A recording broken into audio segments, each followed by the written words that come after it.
YouTube के अनुसार आपका बहुत बहुत स्वागत है हमारे चैनल ज्योतिष संधान केंद्र में। आपके प्रश्नों का जवाब जान सकते इसलिए पहले सब्सक्राइब करें व कमेंट बॉक्स में अपने सवाल लिखें। अपने दैनिक राशिफल, जन्म कुंडली निर्माण वर कन्या की जन्म कुंडली मिलान एवं जीवन की समस्याओं के बारे में जानने के लिए संपर्क करें सब्सक्राइब ज्योतिष समाधान केंद्र। ओम तत्सत। प्रिय जिज्ञासुओं, आज मैं आपके समक्ष तुला राशि वालों के लिए साप्ताहिक राशि भविष्य बोलने जा रहा हूँ। साप्ताहिक राशि भविष्य और मासिक राशि भविष्य और दैनिक राशि भविष्य, इसमें क्या अंतर है वो आपको समझाऊं। सबसे पहले तो साप्ताहिक राशि भविष्य, एक सप्ताह में ग्रह गोचर हमारे जो चलते हैं उसमें केवल बदलाव कभी कभी तो जो है तो महीना डेढ़ महीने में दूसरे ग्रहों का आ जाता है, लेकिन चंद्रमा का बदलाव प्रति सवा दो दिन में आता रहता है। तो अच्छा, मन का कारक होता है चंद्रमा।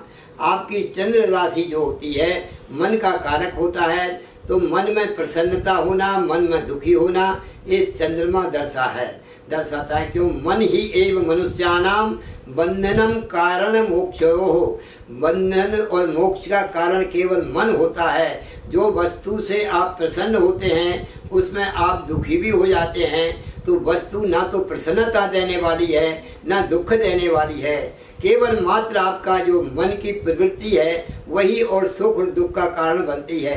एक वस्तु अगर मेरे हाथ से चली गई, एक पेन मेरे हाथ से गुम गया, किसी ने चुरा लिया या गिर गया, हम दुखी हो जाते हैं। आपको नहीं, क्योंकि वो वस्तु आपकी नहीं थी, इसलिए आपकी जब तक थी आपके पास रही। जब तक वस्तु आपके पास है उसका उपभोग करो, उपयोग करो, लेकिन उसके चले जाने के बाद दुखी मत हो, क्योंकि वो वस्तु आपकी जब तक थी, आपके संयोग था, जब तक वो आपके प्रसन्न मतलब कार्य करती रही, और वो वस्तु आपके हाथ से जब चली जाती है तो आपको दुखी नहीं होना चाहिए। क्योंकि दुखी होने से अगर वो प्राप्त हो जाती है तो जरूर दुख आप मनाया करो, लेकिन वो वस्तु जो चली गई है, आपके हाथ से दूध ढुल गया है, दूध आपके पैरों से चिपट करके और ढुलक गया है, तो आपकी माता आपको दंड देती हैं, आपके पिता मारते हैं, यातना देते हैं, ताड़ना देते हैं। क्यों देते हैं भाई? अरे भाई बस वो इस प्रकार से वो नहीं, हाँ उनको ये समझा सकते हैं, बेटा ठीक है चलो ध्यान से चला करो, यानी बड़े मधुर शब्दों में बच्चे को समझाना चाहिए। प्राप्ते षोडशे वर्षे पुत्र मित्र समाचरे। आपको एक अच्छी चीज मैं इसी राशि भविष्य के अंतर्गत प्रसंगवत आया वो बता रहा हूँ। लाड़ेत 5 वर्षानि 10 वर्षानि ताड़ेत प्राप्ते षोडशे वर्षे पुत्र मित्र समाचरे। यानी 5 वर्ष की अवस्था तक बच्चे का लालन पालन खूब करो और खूब लाड़ प्यार करो, उसकी जिद की भी पूर्ति करते रहो, सब कुछ करो, यानी लाड़ से उसको समझाते रहो, लेकिन उसको ताड़ना मत दो। क्योंकि अगर 5 वर्ष की अवस्था तक मारना शुरू कर देंगे तो वो ढीठ हो जाता है। ढीठ जब हो जाता है तो फिर वो आपकी बात सुनने वाला नहीं है। इसलिए उसको लाड़ प्यार से प्रेम से कह दो, बेटा ये नहीं, देखो हम तुमको ये वस्तु नहीं, हम कल ये वस्तु ला देंगे। ऐसे मधुर शब्दों से बैठ कर उसको समझाओ तो आपकी वो जिद भी दूर हो जाएगी उसकी, और आपकी मधुर वाणी उसके कानों में जब पड़ेगी, उसको ज्ञान प्राप्त होगा, उसको दंड नहीं मिला है, उस समय तक उसको खूब लाड़ मिला है, तो उसके मन में प्रसन्नता रहेगी। और पुत्र और 5 वर्षानुताड़ेत, और 5 वर्ष से ऊपर अगर 10-15 साल का हो गया, 15 साल तक, तो ताड़ना दे उसको। ऐसी ताड़ना दो, नहीं ऐसा मत करो, नहीं ऐसा करो, ये वहाँ मत जाओ, ये यहाँ पर बैठो। मतलब उसको जैसो थोड़ा सा गर्म दिमाग करके, और मारना नहीं, ताड़ना दो। मारने से कभी संतान सुधरती नहीं है। उसको डांटो, खूब डांटो और उसको समझाओ। इस प्रकार से यानी ताड़ना देते हुए डांटना चाहिए। प्राप्ते षोडशे वर्षे पुत्र मित्र समाचरे। और 16 वर्ष का जब पुत्र हो जाए तो उस समय मित्र के समान मानो उसको, एज ए फ्रेंड।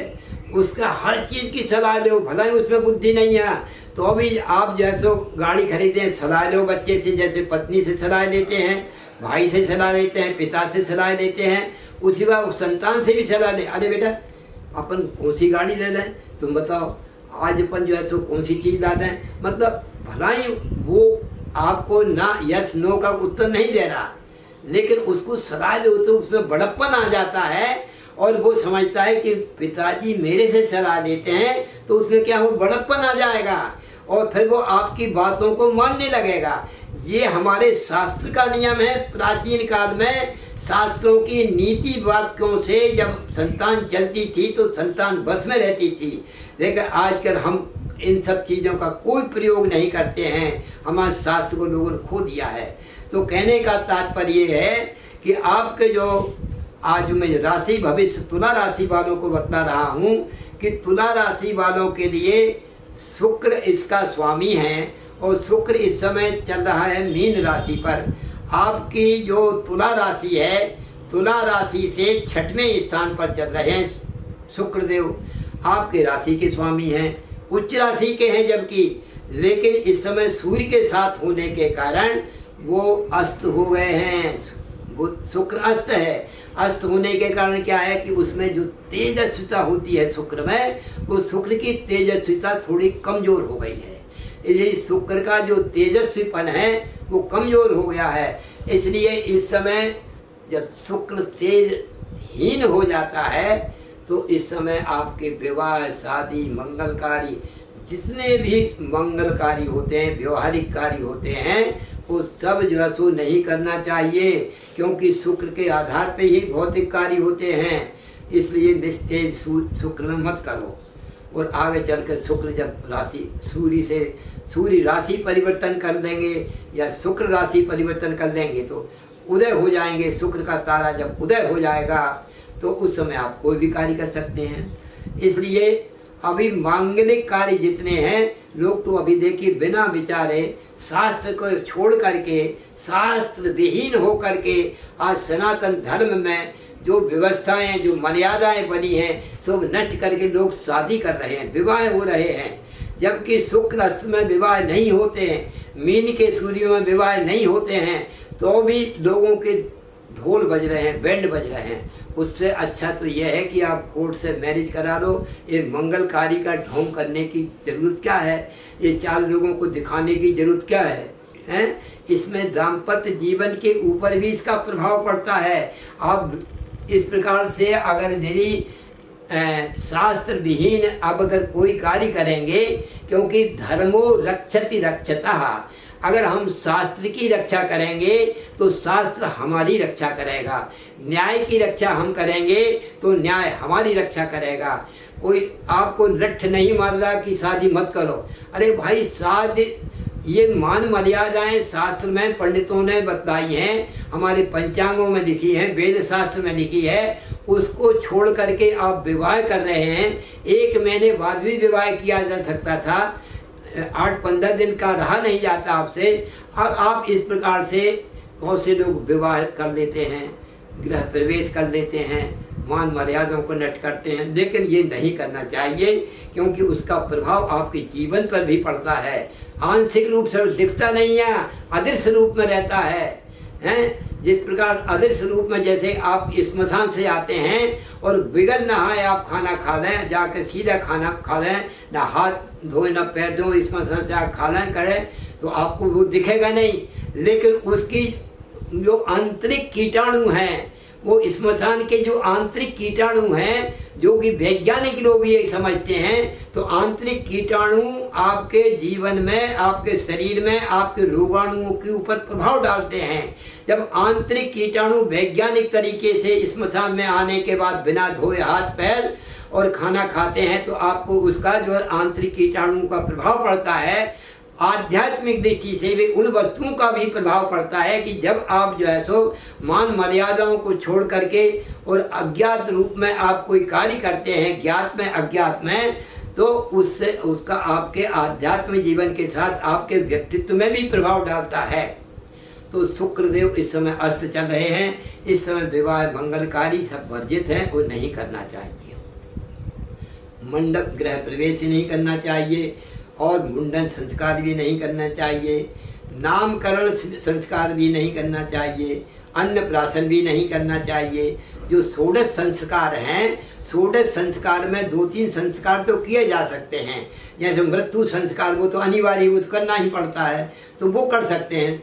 तो मृत्यु संस्कार आप कर सकते हैं, जात कर्म संस्कार कर सकते हैं, ये संस्कार अनिवार्य रूप से करना पड़ता है, उसलिए कर सकते हैं। बाकी और कार्य आपके वर्जित हैं। पुंसवन संस्कार नहीं करना चाहिए, सीमंतोन्नयन नहीं करना चाहिए, ये सब वर्जित है, नहीं करो। तो शुक्र का अस्त चल रहा है। अब शुक्रदेव इस समय आपकी राशि से छठ में हैं। छठ में शुक्र सुबह आपकी डायबिटीज में प्रभाव डालेंगे, यानी आपको डायबिटीज है वो बढ़ा सकते हैं इस सप्ताह में। और उसके बाद सूर्यदेव भी आपके छठ में हैं, ये रोग शत्रुहंता योग बना रहे हैं। सूर्यदेव जो है तो आपके शत्रुओं का विनाश करेंगे, और गवर्नमेंट के शासन व्यक्ति आपके शत्रु होंगे, उनसे मुठभेड़ आप देंगे। और उसके पश्चात सूर्यदेव बताए, बुधदेव क्या है, पंचमे ज्ञान विषय, व्यापार में बुधदेव बहुत ही अच्छा काम करने वाले हैं, व्यापार आपका अच्छा इस सप्ताह चलने वाला है। मंगल और राहु देव आपके जो है अष्टम है, अष्टम स्थान पर राहु और मंगल होने से आपको टकराहट हो सकती है, आप कहीं टकरा सकते हैं, आपके गुप्तांग में कष्ट होता है, आपको जो है तो किडनी संबंधी समस्या कष्टदायक हो सकती है। और आप तो जो बीमारी जो है, आपको जो है तो रक्त विकार की बीमारी हो जाए, ये इस प्रकार से उससे भी आपको सावधान रहना है। तो ये मंगलदेव राहुदेव करा रहे हैं। गुरुदेव शनिदेव क्या कर रहे हैं, गुरुदेव क्या है, गुरुदेव इस समय आपकी राशि से मकर चल रहे हैं, मकर से आपकी राशि से चतुर्थ है गुरु और शनि। ढैया शनि चल रहा है, ढैया शनि थोड़ा कष्टदायक अवश्य है, थोड़े दिनों के पश्चात शनिदेव अच्छे होने वाले हैं इस प्रकार से, और गुरुदेव भी अच्छे होने वाले हैं। लेकिन आप जो है इस समय कष्टपूर्ण इस समय जीवन चला रहे हैं, क्योंकि आपके कर्म क्षेत्र में विघटन हो रहा है, कर्ज की मात्रा बढ़ी हुई है, और लोग कर्जदार आपके जीवन में दुखदायी बने हुए हैं। और इस प्रकार से कर्ज के स्थान पर चतुर्थ स्थान पर चल रहे हैं, सुख में बाधा पहुंच रही है, रोग शत्रुओं का विनाश हो रहा है, कर्म क्षेत्र आपका बिगड़ रहा है, पिता का स्वास्थ्य बिगड़ रहा है, और आपके स्वास्थ्य के प्रति भी थोड़ा सजग रहना चाहिए, ऐसा शनिदेव कर रहे हैं। और गुरुदेव आपकी पिता यानी आपके कर्म क्षेत्र में नया व्यापार करने वाले हैं, नया कार्य अध्याय जोड़ने वाले हैं, और अच्छे कार्यों में आपका खर्च होगा, गुरुदेव ऐसा कर रहे हैं। चंद्रदेव की स्थिति क्या है, वो आपके नवमें भाग्य मिथुन करक सिंह कन्या और तुला, यह नवम पंचम योग बना रहे हैं, भाग्य वृद्धि में सहायक बनेंगे। आपके जो चंद्रदेव दिनांक 21 और 22 तारीख को अचानक भाग्य बढ़ जाएगा, और भाग्य में कोई नए 4 चांद लगने वाले हैं, नया अवसर प्राप्त होगा। और 23 और 24 तारीख को 10वें कर्म ईप्सितम, यानी कर्म क्षेत्र में व्यवस्था अच्छी होगी, कर्म क्षेत्र अच्छा रहेगा, लोग प्रशंसा करेंगे, और आपको मन माफिक काम हो जाएगा। और एकादशे सर्वलाभम, 25 और 26 तारीख को सब प्रकार से लाभान्वित होने का योग है, मन में प्रसन्नता रहेगी, सब प्रकार से आनंद की अनुभूति होगी। और 27 तारीख को द्वादशे हानि रेवच, उस समय थोड़ा सा मन दुखी रहेगा, कुछ नुकसान हो सकता है, उससे चिंतित ना होना, क्योंकि नुकसान तो होना स्वाभाविक है। इस प्रकार से साप्ताहिक राशि भविष्य आपका मंगलमय बीते, इन्हीं मंगल कामनाओं के साथ हरिओम।